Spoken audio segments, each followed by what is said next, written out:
वक्रतुंड महाकाय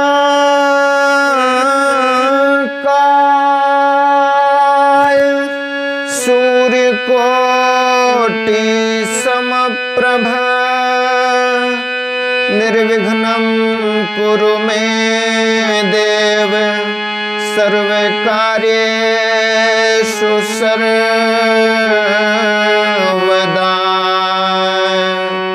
या देवी सर्वभूतेषु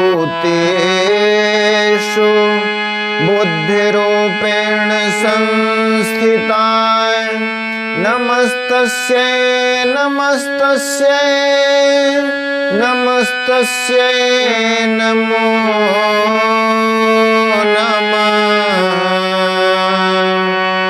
श्री गुरुचरण सरोज रज निज मन मुकुर सुधारि वर्णो रघुवर बिमल जसो जो दायक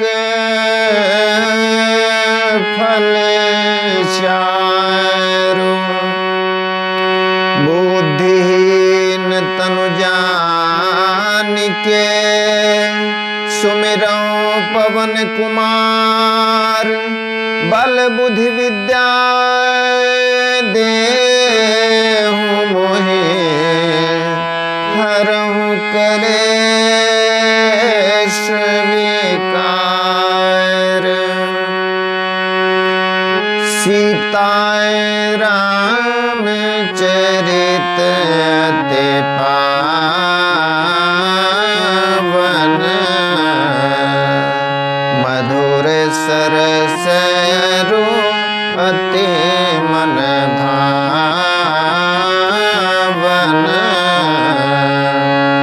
पुनि पुनि के तनहु सुने सुनाए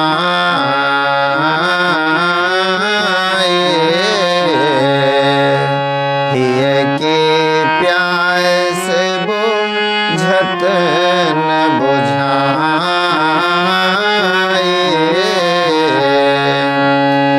भरत प्रिय रामचंद्र के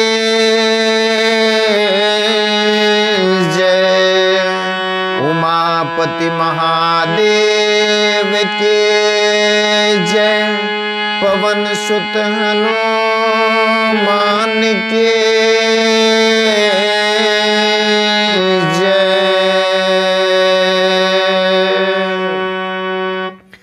परम आदरणीय श्रोतागण सादर नमन। आशा करता हूं आप स्वस्थ एवं प्रसन्न मुद्रा में होंगे। आज आपके समक्ष प्रस्तुत है श्री रामचरितमानस भाग 47। पूर्व के प्रसंग में हमने देखा माता पार्वती जी के प्रेम की परीक्षा लेने के लिए सप्तर्षियों का आगमन हुआ है।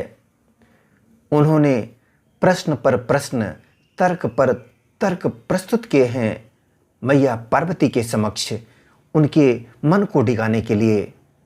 और उन प्रश्नों के बाद मैया ने अपनी दृढ़ प्रतिज्ञा भगवान भोलेनाथ के प्रति अपनी अगाध श्रद्धा और समर्पण को इस प्रकार से प्रस्तुत किया है कि सप्तर्षि निरुत्तर हो गए हैं और उन्होंने जाकर हिमवान से पर्वतराज हिमालय से अपनी पुत्री शैलजा को वापस लाकर भगवान भोलेनाथ को समर्पित करने के लिए उनके साथ विवाह करने के लिए उद्यत किया है। आइए चलते हैं पावन प्रसंग की ओर। मैया ने कहा है बरहु सुम बरहु शंभु नत रहूं कुमारी। जो तुम मिले ते हो प्रथम मुनि साय सुनते हूँ सिख तो म्हारे दर से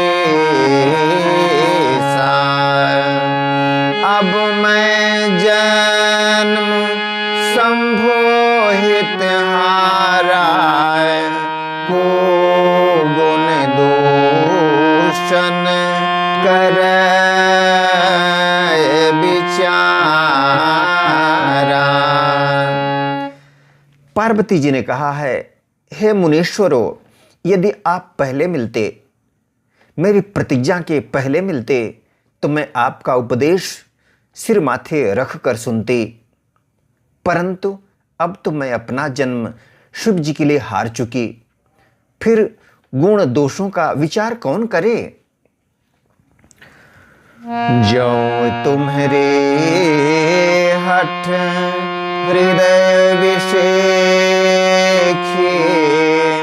रही न जाए बिनु के बरेखे। तौ कौतुकियन आयल सुनाही, बर कन्या अनेक जग माही। यदि आपके हृदय में बहुत ही हठ है और विवाह की बातचीत बरेखी के बिना आपसे रहा ही नहीं जाता, तो संसार में बरकन्या बहुत हैं। खिलवाड़ करने वालों को आलस्य तो होता नहीं, और कहीं जाकर कीजिए ना। इस तरह से जब अपनी दृढ़ता को मैया ने कहा है, ये बात चुभ गई है मुनीश्वरों को, सप्तर्षियों को। जन्म कोटि लगे रगर हमारी, बरहु शंभुनत रहु कुमारी। तजौन नारद कर उपदेशो, आप कहीं सत बार महेशो। मेरा तो करोड़ जन्मों तक यही हठ रहेगा कि या तो शिव जी को वरूंगी, नहीं तो कुमारी ही रहूंगी। स्वयं शिव जी 100 बार कहें तो भी नारद जी के उपदेश को नहीं छोड़ूंगी। मैं पापराऊं कहई जगदम्बा, तुम्हें गृह गवनहु भयाउ विलम्बा। देखी प्रेम बोले मुनि ज्ञानी, जय जय जय जगदम्बे के भवानी। देखी प्रेम बोले मुनि ज्ञानी, जय जय जय जगदम्बे के भवानी। जगत जननी पार्वती जी ने फिर कहा कि मैं आपके पैरों पड़ती हूँ, आप अपने घर जाइए, बहुत देर हो गई। शिव जी में पार्वती जी का ऐसा प्रेम देखकर ज्ञानी मुनि बोले, हे जगत जननी, हे भवानी, आपकी जय हो, जय हो। तुम माया भगवान शिव, सकल जगत पे तुमातु। नाई चरण सिर मुनि चले, पुनि पुनि हर्षत गात। आप माया हैं और शिव जी भगवान हैं। आप दोनों समस्त जगत के माता पिता हैं। यह कहकर मुनि पार्वती जी के चरणों में सिर नवाकर चल दिए। उनके शरीर बार बार पुलकित हो रहे थे। जाई मुनि हिमवंत पठाए, करे बिनती गिरे जहीं गृह लाए। बहुर सप्तऋषि शिव पहि जाए, कथा उमा के सकल सुनाए। मुनियों ने जाकर हिमवान को पार्वती जी के पास भेजा और वे विनती करके उनको घर ले आए। फिर सप्तर्षियों ने शिव जी के पास जाकर उनको पार्वती जी की सारी कथा सुनाई। भये मगन शिव सुनत सनेहा, हर्षि सप्तऋषि गवने गेहा। मनु थिर करे तब शंभु सुजाना, लगे करन रघुनायक ध्याना। पार्वती जी का प्रेम सुनते ही शिव जी आनंद मग्न हो गए। सप्तर्षि प्रसन्न होकर अपने घर ब्रह्मलोक को चले गए। तब सुजान शिव जी मन को स्थिर करके श्री रघुनाथ जी का ध्यान करने लगे। तारक असुर भयउ तेहि काला, भुज प्रताप बल तेज विशाला। तहि सबे लोकपति जेते, भय देव सुख संपत्ति रीते। उसी समय तारक नाम का असुर हुआ, जिसकी भुजाओं का बल और प्रताप अजर, बल और प्रताप तेज बहुत बड़ा था। उसने सब लोक और लोकपालों को जीत लिया। सब देवता सुख और संपत्ति से रहित हो गए।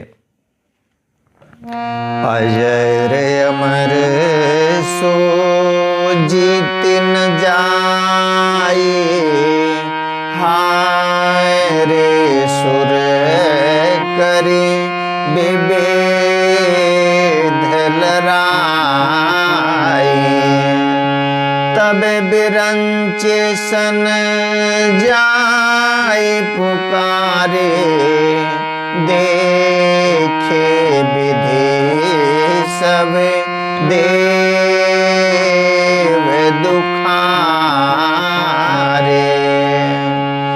वह अजर अमर था, इसलिए किसी से जीता नहीं जाता था। देवता उसके साथ बहुत तरह की लड़ाइयां लड़कर हार गए। तब उन्होंने ब्रह्मा जी के पास जाकर पुकार मचाई। ब्रह्मा जी ने सब देवताओं को दुखी देखा और इस दुख से उबरने का विधान बताया। क्या है वह विधान? सब सन कहा बुझाए विधि, दनुज निधन तब होए। शंभु शुक्र संभूत सुत, एहि जेतै रन सोए। ब्रह्मा जी ने सबको समझाकर कहा, इस दैत्य की मृत्यु तब होगी जब शिव जी के वीर्य से पुत्र उत्पन्न हो। इसको युद्ध में वही जीतेगा। आदरणीय श्रोतागण, आज्ञा दें इसी प्रसंग के साथ। मिलेंगे पुनः एक नए प्रसंग के साथ। तब तक स्वस्थ रहें, प्रसन्न रहें। वीडियो देखने के लिए धन्यवाद एवं आभार। जय श्री राम।